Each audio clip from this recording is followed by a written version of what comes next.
با سلام. امروز 12 بهمن ماه تخلیه بار اسپیدی سوپر شارژ 250 دوستان خیلی کمه توی بازار و پیش فروش کردیم قبل از اینکه بیاد. 15 تا اومده، همه رو فروختیم. اسپیدی طلایی 4 لیتری هم کمه. توربو پلاس 250 سی اچ هم موجود شده، قیمتش هم خیلی عالیه، 930,000 تا 250 سی اچ 4.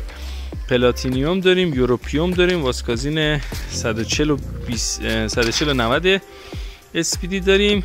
سوپر پاور قرمز کمه ولی موجود داریم ما. ایرانول 17000. هیدرولیکای هیدرومکس اسپیدی رو که زیر فی داریم میفروشیم. ایرانول هم همینطور 510,000 تومان. 1040 SN 5 لیتری ایرانول. اینم بار بهرانمون که سوپر پیشتاز 250 و 1040 دیروز اومد. هیدرولیک بهران.